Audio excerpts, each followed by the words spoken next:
দেখুন আমাদের কিন্তু প্রায় সময় হঠাৎ করে ক্যামেরাতে ঢুকতে গেলেই পাসওয়ার্ড চায় V380 তে।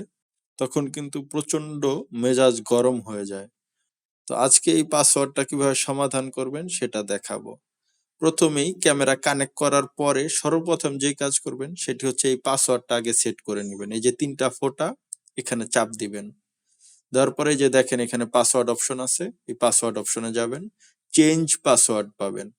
এখানে ৩টা অপশন আছে, ইউজার নেম আর হচ্ছে ২ জায়গায় সেম পাসওয়ার্ড দেওয়ার ঘর। তো আপনি এই যে ইন্টার ডিভাইস আইডি এইখানে চাপ দিবেন। ইউজার নেম হিসাবে আপনি ডিভাইস আইডিটাকে সিলেক্ট করে দিবেন এবং এখানে আপনি একটা পাসওয়ার্ড আপনার নিজের মতো করে সেট করবেন। তো আমি দেখিয়ে দিচ্ছি। পাসওয়ার্ড কিন্তু অবশ্যই একটা কঠিন পাসওয়ার্ড দিবেন। আমি আপনাদেরকে দেখানোর খাতিরে সহজ পাসওয়ার্ড দিচ্ছি। তবে আপনারা এই ধরনের পাসওয়ার্ড ব্যবহার করবেন না, এতে করে আপনার ক্যামেরা কিন্তু হ্যাক হয়ে যাবে। তো দেখতে পাচ্ছেন যে উপরে এবং নিচে ২ ঘরেই আমি সেম পাসওয়ার্ড দিচ্ছি। ২ ঘরে সেম পাসওয়ার্ড দেওয়ার পরে দেখুন এখানে কনফার্ম দিতে হবে। এই যে দিলাম। তো এখন আমি যখন ঢুকবো এই যে এখানে অ্যাডমিনের পরিবর্তে আমি কিন্তু আমার ওই যে ইউজার নেমটা লিখবো, হচ্ছে নাম্বারটা আরকি, ক্যামেরার নাম্বার।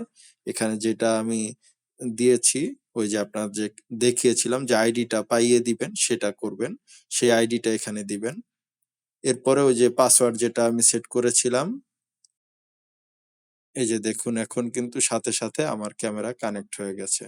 তো আশা করছি যে আপনাদের সমস্যার সমাধান হয়ে গেছে।